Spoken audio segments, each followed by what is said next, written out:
Halo, assalamualaikum warahmatullahi wabarakatuh. Saya Amaran Sanjaya. Kali ini saya akan menjawab sebuah soal UAS dari tugas pemrograman 2 saya. Di sini saya menunjukkan soalnya. Terdapat 5 soal ya. Saya akan perbesar. Nah, soal nomor 1, apakah coding login dalam kode igniter di bawah ini benar atau salah? Alasannya, nah jadi di soal ini terdapat sebuah codingan login. Di sini terdapat sebuah form juga ya, form.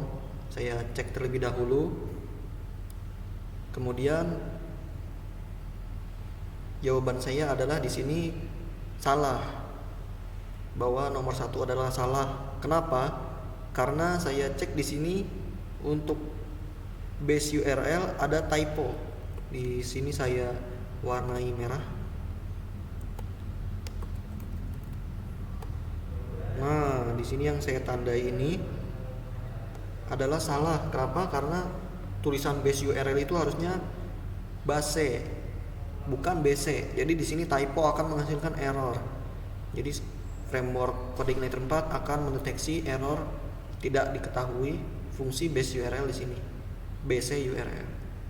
Untuk yang lainnya di sini sudah benar, hanya satu kesalahan yaitu typo pada base URL. Kemudian saya lanjut ke langkah nomor 2. Apa langkah yang harus dilakukan untuk menghubungkan CodeIgniter dengan Telegram? Jadi di sini yang saya pelajari adalah untuk menghubungkan CodeIgniter dengan Telegram, kita membutuhkan sebuah API. Dan juga saya pernah untuk membuat bot. Jadi kita membutuhkan sebuah API. Di sini saya contohkan sedikit ya. Saya memiliki sebuah tugas, saya membuat bot Telegram menggunakan di sini bot father. Kemudian ketika saya sudah membuat bot di bot father, akan mendapat token API di sini. Nah, akan mendapat token API di sini. Kemudian ketika saya sudah membuat token API di sini, saya hubungkanlah dengan project CodeIgniter yang akan dibuat. Jadi saya di sini taruh env-nya di token. Saya buat variabel token di dalam env, kemudian saya masukkan kode tokennya sesuai apa yang ada di bot father di sini. Kemudian juga nantinya kita akan mendapatkan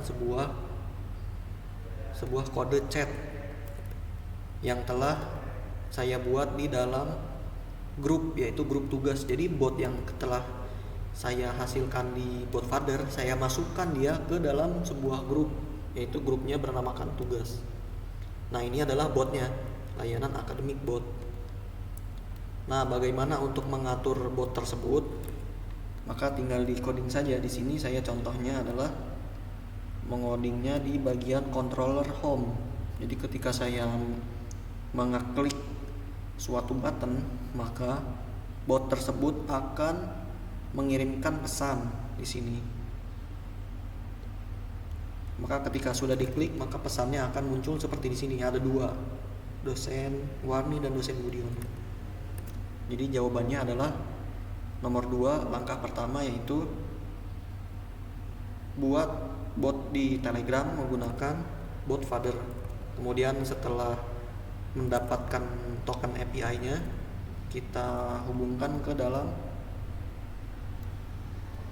variabel env. Di sini kita buat variabel tokennya.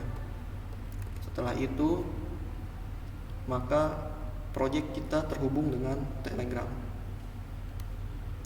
Oke, selanjutnya adalah nomor 3. Langkah apa saja yang harus disiapkan agar project kita bisa dilihat secara luas oleh seluruh dunia. Nah, ketika kita mempunyai sebuah project dan ingin kita upload, istilahnya ingin kita publish, kita membutuhkan yang pertama adalah domain.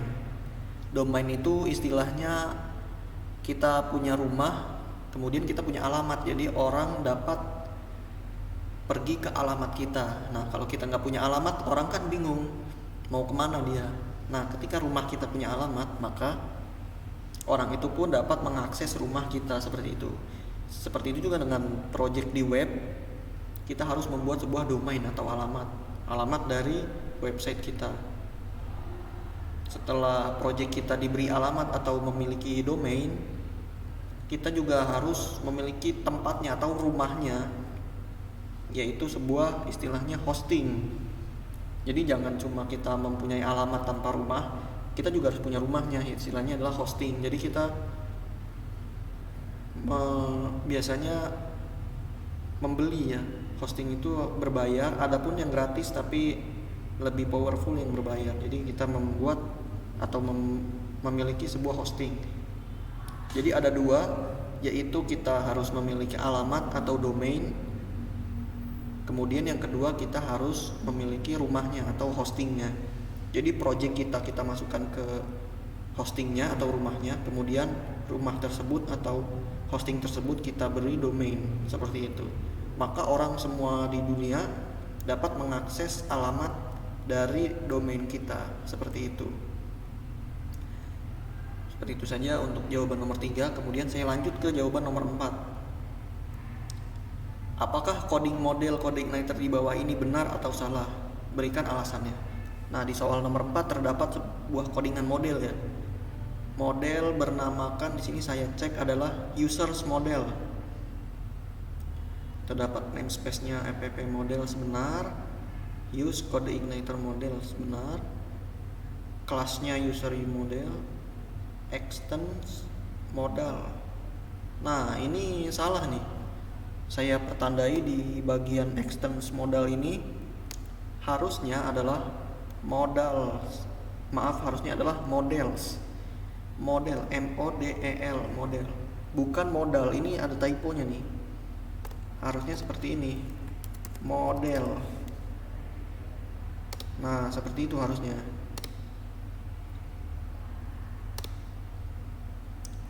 Kemudian saya lanjut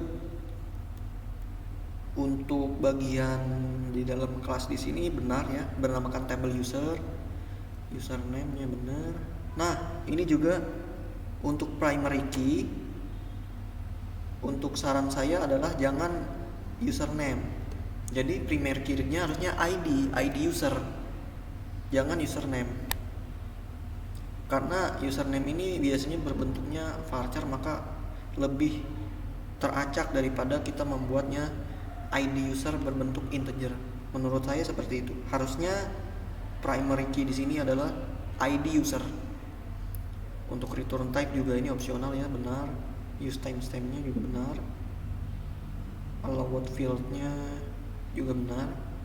Nah, dapat disimpulkan bahwa untuk soal nomor 4 di sini adalah jawabannya salah, yaitu ada 2 kesalahan. Yang pertama adalah typo di bagian modal, di sini harusnya model. Kemudian di sini primary key-nya harusnya adalah ID user, bukan username.